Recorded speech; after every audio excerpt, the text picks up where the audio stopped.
Time to get it cracking. One. Drinking, smoking, straight West Coastin'. Taking niggas out with the flurry of. What's up, y'all? I'm Bigg A, Dog Pound Gangsta #2. I'm the Bigg A from Compton, California. Come on in. Welcome to Serious Pimp Entertainment. Real gangsta.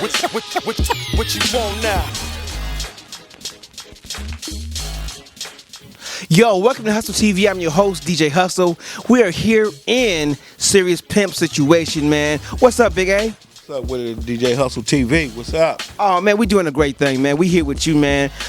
First of all, I want to get some of your background on you, Bigg A. Well, as you know, as everybody should know, I'm from Compton, California. Born and raised in the CPT, original hub city, California. Okay. My homeboy, Eazy E. Well, let's go back up a little bit. Let's say Eric Wright.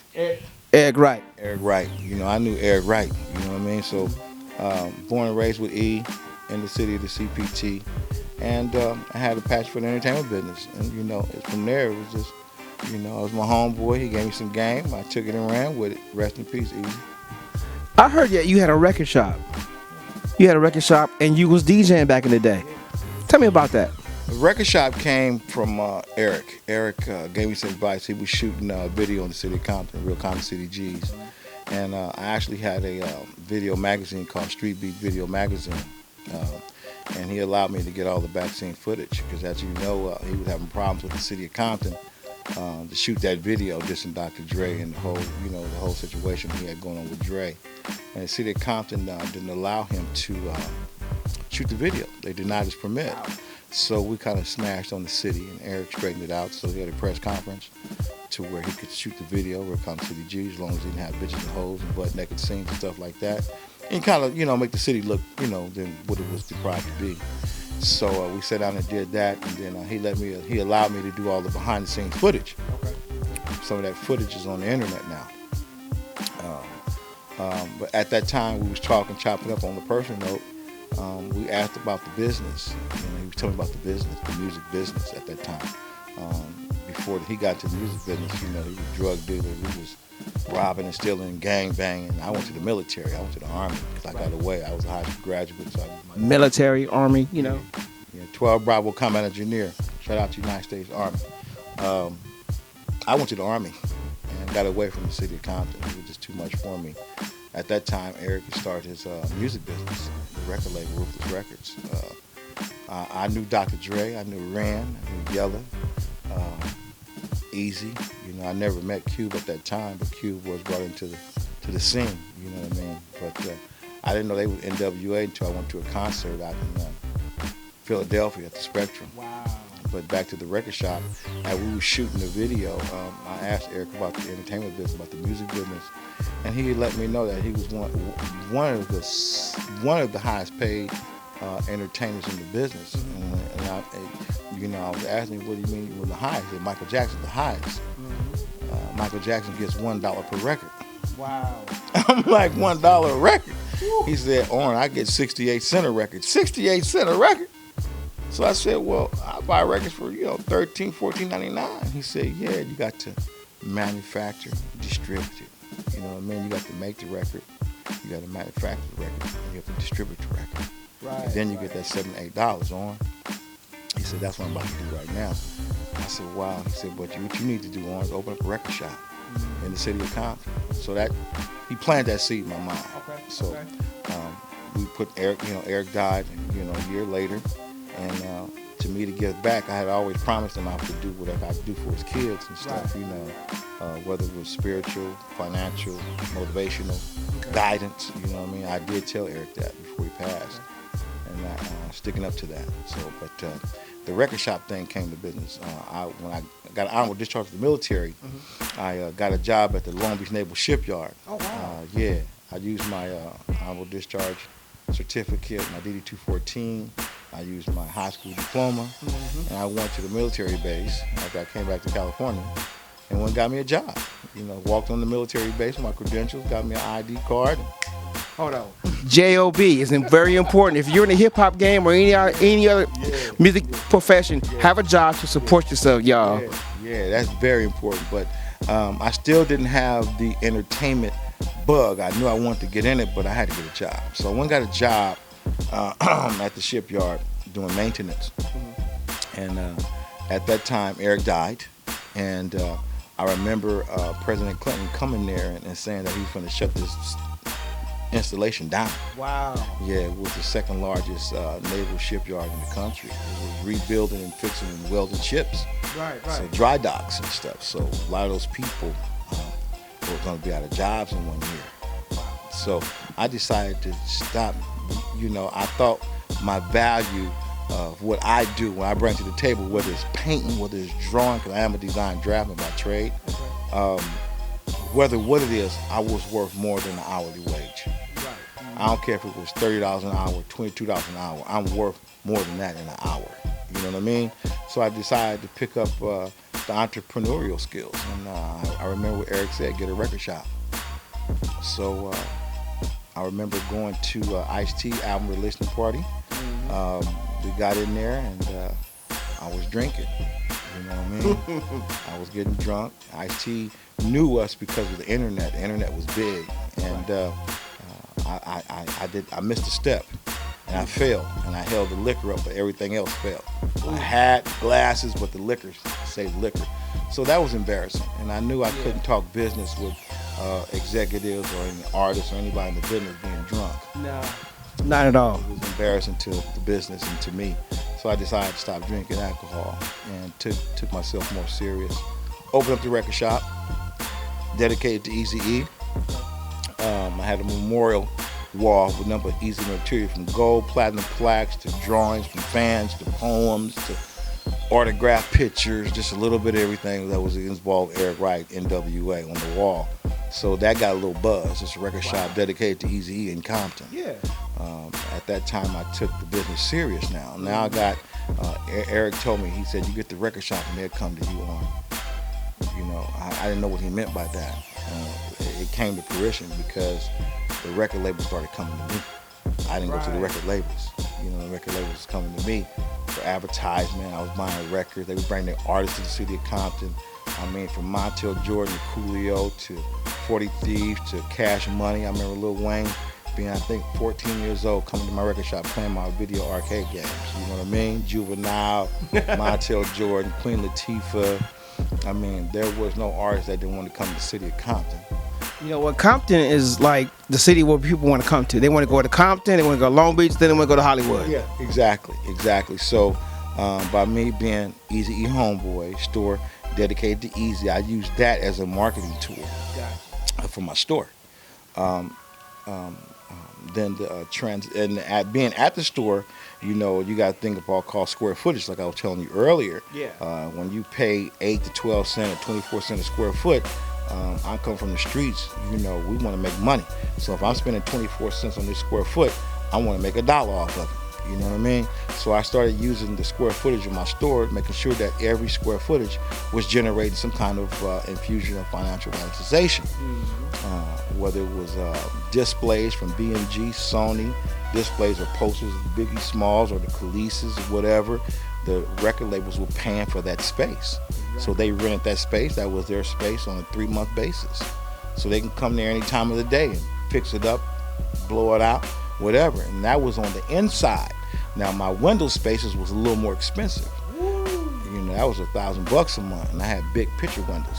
Okay. You know, so they would put their posters there and a light box. At that time, you know, at night the light box would light up and still have the DMX poster or whoever in the window at night. So that was $500 a month. You know what I mean?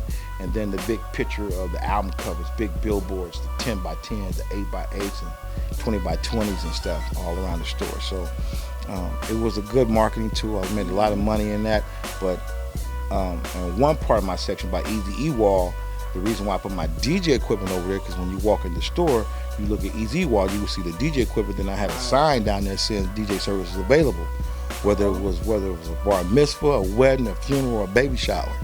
I had a record shop, I had the music. Why not DJ? Now look, did you have CDJs? Were you on decks? What was your DJ turntable of choice? Technique 1200s. My man. See, now we in agreement. We can continue this interview right now. I'm happy now. Yeah, I'm in the vinyl. You know what I mean? I was in the vinyl at that time. I never was an advocate of I was an advocate of the transition to the newer DJs, which is a good thing. It's a lot more easier to be a DJ now, meaning that you can have 10 CDs and have over 200 songs in those 10 CDs. Right. You know, if you're trying to bring 200 songs in vinyl crates, you got about 5 or 10 crates. Huh? You know what I mean? Yeah, you huffing the puffing, let alone bringing the big speakers up, the bass bottoms, and bringing your coffin up with your turntables and mixers. And I mean, it was a rough job, but I enjoyed it. And that's how I got in the game, DJing though. I got in the game DJing. Just so happened, like I said, if you providing a service for any consumer, whatever kind of business it is, I just knew that I was a record shop and I was gonna provide services, whether it was activating pagers at that time. I had a pager service. I had one showcase full of pagers. Okay. I had a showcase for the kids full of Pokemon cards. Whoa. So I didn't pass up a dime. Okay. You know, the kids would come in the store, free candy if you buy a Pokemon card. Pokemon cards were big at that time. See, when you're an entrepreneur, you do entrepreneur business shit. You know what I'm saying? It's about providing a service for the community. Okay. And not just being like a racetrack, a racehorse, and being side. You know, can't look left or can't look right, looking straight forward. You have to be able to look at your surroundings. With that being said, let me ask you this about Serious Pimp. Now, DJing, record stores, you did all that. Yeah. Now you're on CEO status. Yeah. Now you managing groups. You have a record label, distribution deals. You're putting cats in movies. Yeah. You're doing the whole nine. Yeah. So when it comes to Serious Pimp, what are you guys doing for the community and all your good stuff? The Serious Pimp started as an apparel company, and it still is an apparel company. The Dog Pound glasses, the Snoop Godfather glasses, just an array of shirts, and so we did a licensing deal with Serious Pimp, and the CEO, Damon Kutchner, real good community activist out here. He's Orange County businessman, and I became a part of the Serious Pimp apparel line as a salesman. But me being from the entertainment business, I figured that we would start Serious Pimp Records. Right. Snoop at the time was the president, vice president of Serious Pimp Apparel. Okay. So because we all connected, I decided to motivate my business partner, Damon Kutchner, to start a record label, Serious Pimp Records, SP Records, and build a studio to provide services for the community of Orange County and its upcoming artists. So with that being said, I became the executive vice president of A&R, and my partner in crime, Big Percy, was the vice president at the time. So I took it to a different level, and as an A&R, you still have to train future executives in the business. So I brought 20 plus years of experience and wisdom and know-how to the game, to this particular vertical. You know what I mean? And that's how that became Serious Pimp. But providing workshops here at the studio, that's something that we're going to be implementing with some of the kids. I noticed that the business is lacking education. Right. Everything has to be taught. You just can't pick up a mic, or pick up an MPC player or Fruity Loops or Reasons and just make music. You have to learn. So I decided to start a program here at SP Records out here in Orange County called Workshops, and it's provide a service for these kids. The music business is not in the school systems now, so. Doing workshops here, studio time here, and recording different projects here that we got up on our belt right now. Okay. Yeah. Okay. So now at Serious Pimp, you've got the studios coming. You're gonna teach kids now. Kids, if you're out there, if you want to get information about how to make music, production, be producers, and all that stuff, my man's here. He's here for you. With that said, what artists do you have on your record label? Well, we're discovering talent at the same time. My thing, we have an R&B artist that we're working with now. It's affiliated through Association The label's called Oshi. He was out there with Jim Jones from New York, R&B cat that's gonna just blow everybody's mind. We're working with Latoya Williams, who was signed to the Doggy Style. She's coming from Favor Entertainment. We got Favor Entertainment over here. I'm doing some label administration for Favor Entertainment, which is Warren G and Snoop them homie. He got Indian Blue, D3 the Rockstar, and just he got a project called We Run LBC, recorded here. Big Percy's Don't Watch Me, Watch the Move. I make all his volumes. Okay. Artists submit music here. I and select the tracks that go on that particular project. We had a DNA project, which is Them Niggas Again, which is Dr. Dre's son and Eazy E's two oldest kids. Put them together, not to form a group, but to form an association group. All of them have their own thing. You got Ruthless Entertainment, which is Little Eazy E, which is little brother Derek, which is E3, and you have Curtis with Forever Young Entertainment. You know what I mean? So I figure I can combine them corporations together, form a project, and now it's a compilation. We got AV from Compton on there. It's a group out of Orange County called Slam Squad. Got a hot record with AV.